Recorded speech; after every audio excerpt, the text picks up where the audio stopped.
Salut à tous, ici Cyril d'Hardware Cooking et dans cette vidéo, on va parler des derniers processeurs AMD Ryzen Threadripper, mais surtout des nouvelles cartes mères avec la TRX 40 Aorus Extreme, donc la dernière carte mère ultra haut de gamme de chez Aorus pour supporter les processeurs dernière génération Threadripper, donc des processeurs qui sont plus destinés à un usage professionnel que gaming. Après vous avoir proposé une vidéo unboxing de cette carte mère, mais aussi l'article test sur notre site www.hardwarecooking.fr, je vous fais enfin le test en vidéo. Nous avons donc ici une carte mère basée sur le socket STRX 4, donc le dernier socket destiné à la troisième génération de processeurs AMD Ryzen Threadripper, et sur ce socket nous avons le chipset TRX 40 qui va apporter quelques nouveautés comme la dernière norme PCI Express 4.0 qui double littéralement la bande passante comparativement au PCI Express 3.0. Nous avons donc ici la TRX 40 Aorus Extreme, donc la gamme de cartes mères de chez Aorus, la plus haut de gamme disponible sur le marché. Cette carte mère est vendue à 1050 € environ, donc c'est loin d'être donné. C'est réservé à une petite élite fortunée / passionnée. Mais forcément, pour ce prix-là, nous avons aussi un équipement qui est particulièrement complet, ainsi qu'un système de refroidissement efficace. Nous allons donc voir tout ça en détail sans plus tarder. Une petite parenthèse sur le format de cette carte, puisque nous sommes sur le format XL ATX. Le XL ATX est un petit peu plus haut que le format EATX, qui est déjà un format étendu du standard ATX. Peu de boîtiers l'acceptent officiellement. Pour en citer quelques-uns, nous avons le Be Quiet Darkbase Pro 900 que nous avions déjà testé, mais aussi le Thermaltake View 91, donc l'énorme boîtier de chez Thermaltake. D'autres boîtiers peuvent l'accepter, mais la plupart du temps, s'il y a un cache alimentation en dessous, et ben ça va bloquer tout simplement parce que la carte mère est légèrement plus haute. Faites bien attention à ce détail si vous voulez vous offrir cette carte mère, puisque même avec des boîtiers qui ne l'acceptent pas officiellement, en principe ça peut rentrer dans certains cas sans problème. Pour parler de la connectivité, nous avons de quoi faire avec pour commencer un header USB 3.2 Gen 2 de type C, et la carte compose également 4 slots PCI Express en 16X avec la dernière norme PCI 4.0. Nous retrouvons 4 emplacements pour SSD au format M2 acceptant le protocole NVMe et bien sûr branché en PCIe 4. Nous pourrons placer jusqu'à 256 Go de mémoire DDR4 à 4400 MHz, et gros point fort de cette carte mère, nous disposons de 2 ports Ethernet en 10 gigabits via un contrôleur Intel X500 AT2. Nous pourrons donc via une agrégation des liens passer sur un réseau à 20 gigaoctets secondes. Alors c'est sûr, peu de réseaux domestiques actuellement peuvent accepter un tel débit théorique, mais si vous avez un NAS de type Asus Store, Locker Store, vous pourrez profiter d'un tel débit entre votre PC et le NAS. Autant dire qu'avec un tel débit, il y a de quoi faire de bonnes stations de travail. Bien sûr, le Wi-Fi n'est pas à la traîne non plus, puisque nous avons la dernière norme, le Wi-Fi 6 802.11 AX, permettant un débit théorique de 2,4 gigabits par seconde, contre 1,74 pour la norme précédente. Dans ce test, nous allons regarder les températures, tensions et scores du processeur dans différents états, c'est-à-dire à stock pour commencer, donc avec les paramètres par défaut, les paramètres d'usine, mais nous allons aussi paramétrer manuellement le BIOS pour qu'il colle avec notre test spécial VRM, on va voir ça plus loin. On regardera ensuite les VRM, la configuration et les températures de celle-ci lorsqu'on stresse un petit peu le processeur. Pour tester cette carte mère, nous utilisons notre processeur AMD Ryzen Threadripper 3960X, un CPU qui a 24 cœurs et 48 threads, donc c'est déjà absolument énorme, mais pourtant c'est le plus petit processeur disponible sur ce socket. Ouais, et en plus il est facturé à 1700 €, prix public en moyenne. Pas donné. Pour refroidir ce processeur, nous utilisons notre water cooling tout en un Asus ROG Ryujin 360. Nous installons tout ça dans le boîtier Thermaltake View 91, qui aura un petit focus spécial dans des prochaines vidéos, mais là, c'est un sujet qui est encore tenu secret. Une alimentation qui nous vient de chez Be Quiet avec la Dark Power Pro 11 1000 watts. 32 Go de RAM DDR4 à 3600 MHz avec les Ballistics Elite. Et quant au SSD, nous avons utilisé notre petit Crucial MX 500 d'une capacité de 500 Go. Les boîtes des produits de la gamme extrême d'Aorus reprennent toujours le fond noir avec le logo Aorus ainsi que la référence en surbrillance. Dans les coins inférieurs, nous trouvons le logo AMD ainsi que le chipset de la carte mère. Comme très souvent, c'est à l'arrière que se trouvent les caractéristiques techniques et fonctionnalités de la carte. Les côtés reprennent uniquement logo et référence. Au niveau du bundle, nous trouvons le manuel d'utilisation, la visserie pour les SSD au format M2, la clé USB avec driver et logiciel, et oui, pas de CD ici, et c'est excellent. Le guide d'installation rapide, 6 câbles SATA 3, les 2 antennes Wi-Fi, le G-connector, le câble d'extension du front panel, le câble d'extension et d'heure USB, 2 adaptateurs pour bande LED adressable, 2 adaptateurs pour bande LED classique, 2 velcro, 2 sondes thermiques, un câble de détection de bruit et la carte Aorus Gen 4 AIC Adaptor. Visuellement, nous sommes sur une carte mère qui en impose déjà par sa taille puisqu'elle est très grande, mais elle est aussi très lourde avec des dissipateurs thermiques absolument partout. En termes de couleurs, nous sommes sur des tons noirs et gris foncé. L'arrière de la carte présente une imposante backplate servant à aider au refroidissement des VRM, mais aussi à rigidifier la carte. Nous voyons qu'un caloduc est présent entre les dissipateurs thermiques afin d'améliorer au refroidissement des composants comme les VRM. D'ailleurs, les dissipateurs thermiques dédiés sont à base d'ailettes en aluminium afin d'optimiser la surface de dissipation de la chaleur. Au niveau du chipset, nous retrouvons la grille d'aération permettant au ventilateur de faire correctement son travail lorsque cela se montre nécessaire. En effet, le chipset TRX 40 a besoin d'un système de refroidissement actif avec un petit ventilateur, et ça pour l'instant c'est universel à toutes les cartes TRX 40. C'est pas comme sur le chipset X570 qui a aussi besoin d'un refroidissement actif avec un petit ventilateur, mais où certaines cartes pouvaient s'en passer grâce à un système de dissipateur thermique très imposant, comme la X570 Aorus Extreme par exemple. Notez que le port d'alimentation 24 pins est coudé à 90 degrés comme sur le reste de la gamme extrême de la marque, permettant un câblage plus propre de l'ensemble. De même, nous retrouvons l'ensemble de la connectique à 90 degrés, y compris les ports 4 pins pour ventilateur et pompe, un point que nous aimerions voir plus souvent sur des cartes mères haut de gamme. Mais en plus d'avoir la connectique coudée, nous retrouvons un cache qui va proposer à la fois un écran debug LED, qui est très pratique pour diagnostiquer un problème lors du démarrage par exemple, lorsque ça tourne en boucle ou que ça reste figé sur un écran noir ou je ne sais quoi d'autre. Mais nous avons aussi au-dessus des gros boutons Power et Reset, très utiles pour démarrer la carte mère sans avoir besoin d'y aller à l'arrache ou tournevis pour faire contact entre les deux pins ou de s'embêter à brancher un petit interrupteur tout simplement. Donc ici, les overclockers et les testeurs comme moi, c'est du vrai bonheur. Quant à l'éclairage RGB de la carte, nous avons une barre RGB parcourant la hauteur de celle-ci du côté droit. De plus, nous avons une seconde petite barre RGB sur le cache au niveau du chipset. Le logo Aorus sur le cache de la connectique sur la partie supérieure gauche est également RGB. En revanche, une grosse déception pour nous au niveau de la connectique sur cette carte mère, c'est qu'il faut un câble spécial, un splitter en plus, pour les ports USB 2.0 internes à la carte mère. Habituellement, ces ports sont présents directement sur le bas de la carte mère, mais ici on a un petit port spécial à 90 degrés au niveau de l'alimentation 24 pins et il faudra y brancher un adaptateur pour brancher vos périphériques USB 2. Par exemple, nous ce qui nous est arrivé, c'est qu'on a dû y brancher l'écran de notre I/O. Au niveau de la connectique arrière, nous avons un Q-Flash Plus bouton, un bouton clair CMOS, les deux entrées pour les antennes Wi-Fi, un port USB 3.2 Gen 2 de type C, 7 ports USB 3.2 Gen 2 type A, les deux ports RJ45 en 10 gigabits, l'entrée optique pour un système audio et bien sûr les 5 mini jack. On va revenir un petit peu sur le refroidissement de cette carte mère. Pour commencer, nous avons donc déjà le caloduc de 8 mm de diamètre et dans l'évacuation de la chaleur en reliant les deux dissipateurs thermiques dédiés au VRM.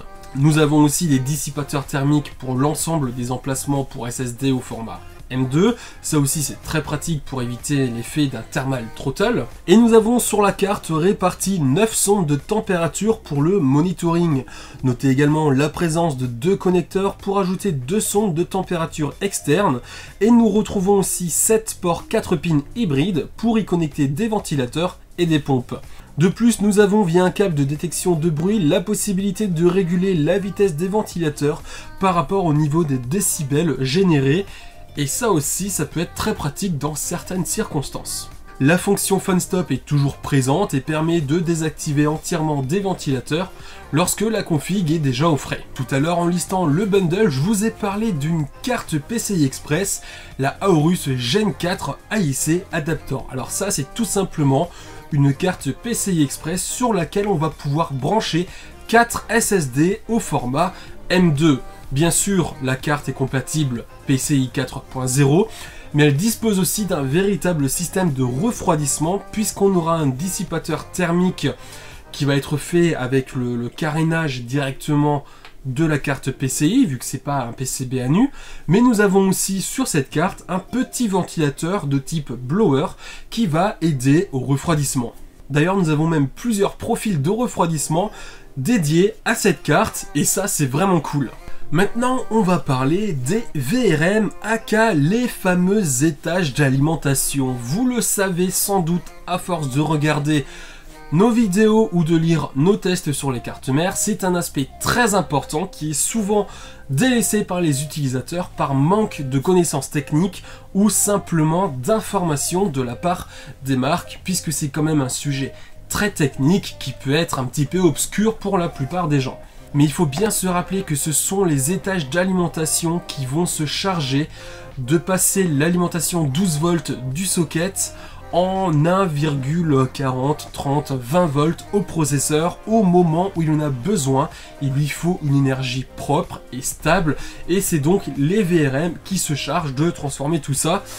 Voilà très grossièrement à quoi ça sert et pourquoi c'est important. De mauvaises VRM peuvent endommager votre processeur, la carte mère, ou même simplement créer un effet de thermal throttle sur le processeur. Et pour tester les VRM, il nous faut d'abord unifier les paramètres dans le BIOS afin que les résultats soient comparables entre plusieurs cartes mères basées sur le même chipset ou sur le même socket. Nous allons donc fixer le ratio du processeur, donc le bloquer à une fréquence précise qui est ici de 4,2 GHz et chercher une tension stable qui devra être retrouvée pour chaque carte mère. Cette tension, nous ne la prenons pas directement dans le BIOS ou via une lecture d'un logiciel comme HWInfo, mais nous allons la relever au multimètre, puisqu'en effet, c'est pas parce qu'on met du 1,25 dans le BIOS qu'on aura effectivement du 1,25 volts au multimètre. Il peut y avoir des différences plus ou moins élevées selon les marques / références, c'est donc très important d'unifier ça également. Bien sûr, il y a plein d'autres paramètres qui sont pris en compte afin d'unifier au mieux les paramètres entre les cartes mères. Sans quoi, les résultats entre les cartes mères ne seraient tout simplement pas comparables. Une fois tous les paramètres unifiés, nous lançons un stress test d'une durée d'1 heure sur le célèbre Prime 95 qui va violemment faire chauffer le processeur et donc les VRM. C'est donc ici que nous allons voir déjà s'il y a un thermal throttle parce que les VRM sont mauvaises ou mal refroidies, mais ça nous permet aussi de voir à quel point justement les VRM sont bien refroidis, s'il y a un risque ou pas pour la configuration et plus précisément la carte mère et le processeur. Une fois que le Prime 95 d'1 heure est passé, nous allons relever les températures de plusieurs manières afin de croiser les données et avoir une représentation juste des températures. Premièrement, nous allons bien sûr relever la température via le logiciel HWInfo lorsque cela est possible, mais sur des cartes mères haut de gamme, c'est toujours possible, il y a toujours des sondes pour ça. Ensuite, nous prenons notre caméra thermique et nous allons nous mettre de face à la carte mère. Alors ici, les résultats vont dépendre de si on voit les bobines / condensateurs à certains endroits, s'il y a de bons dissipateurs thermiques, etc. Mais du coup, on a quand même une bonne représentation de la température qu'on a de face. Et ensuite, on ira tout simplement à l'arrière de la carte mère, puisque la température sur le PCB est également importante. Enfin, troisième méthode, nous prenons notre thermomètre laser et nous allons le pointer aux points les plus chauds repérés via la caméra thermique, à la fois sur l'avant de la carte mère, au niveau des bobines, condensateurs ou simplement les dissipateurs thermiques si ces deux premiers ne sont pas visibles, et aussi à l'arrière pour viser là aussi le point le plus chaud que la caméra thermique a vu. Et avec tout ça, on a une bonne représentation de l'efficacité du système de refroidissement des VRM et on a de quoi les comparer concrètement. D'ailleurs, pour les VRM, cette carte mère dispose de 16 plus 3 phases TDA 21472 de 70 A. Le contrôleur est un Infineon XDPE 132 G5C PWM et le PCB possède ici 8 couches. Notez qu'il s'agit donc d'un véritable 16 phases puisqu'il n'y a pas de doubleur, un aspect que nous aurions aimé retrouver également sur la X299X Extreme Water Force, vous savez la carte mère qui a un énorme monobloc pour le processeur, VRM, chipset et les SSD. On fera la vidéo ensuite. Commençons avec les résultats où nous relevons une température de face avec la caméra thermique de 60,8 degrés Celsius, ce qui est une très bonne température, surtout lorsqu'on considère le processeur à 24 cœurs et 48 threads que les VRM alimentent. Pour l'arrière de la carte mère au niveau du PCB, nous relevons 62,9 degrés à la caméra thermique et 63 degrés au thermomètre laser. Là encore, les températures ne sont pas excessives et il n'y a rien à craindre pour son matériel. Sous HW Info, nous relevons 67 degrés pour les VRM. Enfin, notre thermomètre laser mesure 61,5 sur les condensateurs. Les bobines sont sous les dissipateurs thermiques et nous ne pouvons donc relever les températures au thermomètre. Comme nous le voyons sur les photos de notre humble caméra thermique, la chaleur est très bien répartie sur l'ensemble de l'imposant système de refroidissement des VRM. Sur l'arrière du PCB, on peut également constater que la chaleur ne se concentre pas trop sur un point précis. Les 8 couches du PCB permettent à la chaleur de bien se répartir. Passons à la suite et regardons les températures CPU et score sous Firestrike avec et sans overclocking. Comme je le disais tout à l'heure, il n'y a pas de système d'overclocking automatique intégré à cette carte mère. D'ailleurs, c'est pas plus mal puisque je rappelle qu'on est quand même sur une carte mère qui vaut 1050 € avec un processeur le moins cher compatible à 1700 €. Un overclocking manuel est forcément préférable sur ce type de composant qu'un overclocking automatique qui pourrait avoir tendance à trop monter la tension et donc à faire surchauffer le processeur où on aurait un effet de thermal throttle où il y a tout qui peut partir en couille et où ça serait bien dommage quoi quand même vu le prix de la config. On va donc voir via Firestrike s'il est possible de gagner en performance tout en gagnant en température sur le processeur. Alors je sais, dit comme ça vend un peu du rêve, mais vous allez voir que c'est pas impossible. Et c'est bien souvent le cas. En effet, avec les paramètres à stock, nous obtenons 28 496 points de physics score sous Firestrike et en appliquant nos paramètres manuels, nous passons à 28 672 points. Le gain est donc très minime, effectivement, je vous l'accorde. En revanche, nous réduisons de plusieurs degrés la température maximale du CPU atteinte lors du benchmark. Et ça, c'est plutôt sympa puisque nous passons de 68 degrés à 60,4 degrés, ce qui est loin d'être négligeable sur la température d'un tel processeur qui a, je vous le rappelle encore une fois, 24 cœurs et 48 threads. C'est énorme, c'est juste énorme. Nous voici donc maintenant à la conclusion de ce test et vous savez quoi, nous sommes très satisfaits. Juste une chose, deux choses en fait, à lui reprocher. Déjà son prix totalement exorbitant, 1050 €, ce qui est forcément extrêmement cher, hein. Mais c'est le socket qui veut ça, puisque même la carte mère la moins chère de ce socket se trouve déjà à 500 €, ce qui représente déjà une carte mère très haut de gamme pour des plateformes mainstream. Mais je vous le rappelle, nous sommes ici sur une plateforme HEDT, donc haut de gamme, pour une utilisation pro, semi-pro. On n'est pas du tout sur une configuration que va s'acheter un streamer pour jouer à Fortnite ou je ne sais quel autre jeu. C'est possible, mais ça coûte cher le FPS quoi.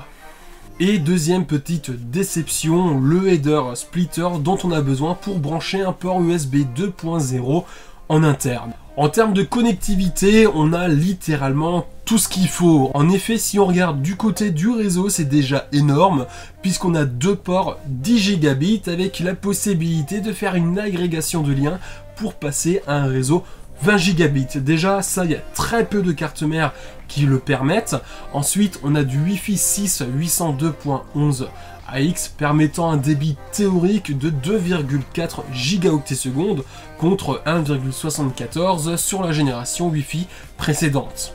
Ensuite, bien sûr, on a 4 emplacements pour SSD au format M2, protocole NVMe, en PCIe 4, donc on peut pas faire mieux actuellement. D'autant plus qu'en bundle, nous avons une carte PCI Express 4.0 elle aussi, qui permet d'ajouter encore 4 autres SSD, donc on peut au total mettre 8 SSD à la norme PCI 4, et là, pour remplir tout ça, c'est déjà très cher.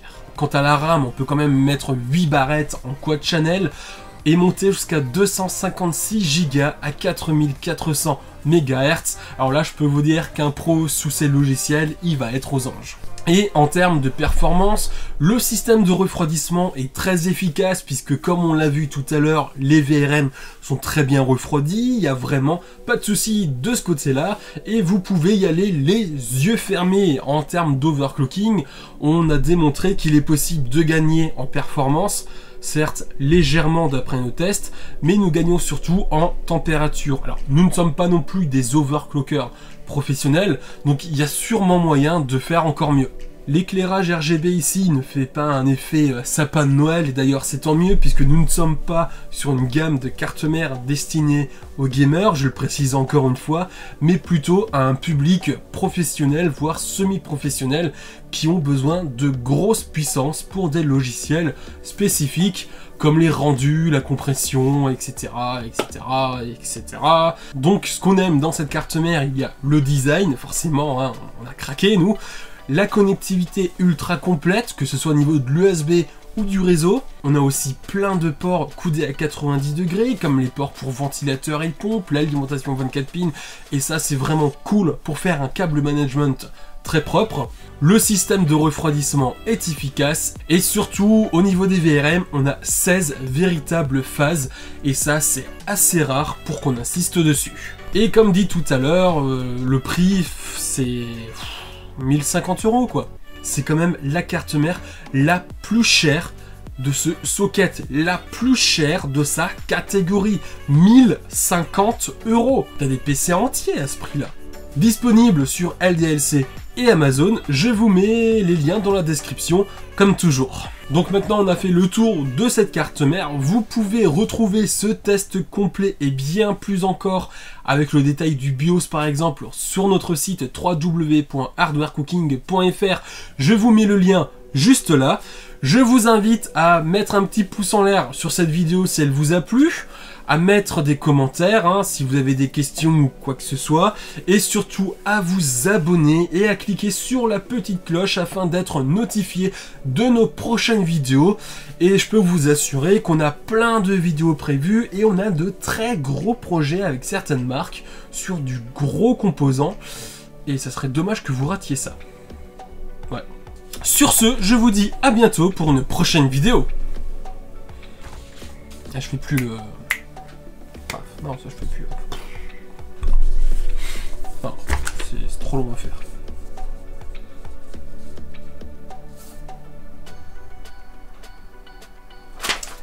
Ouais, sauf vidéo suivante, c'est...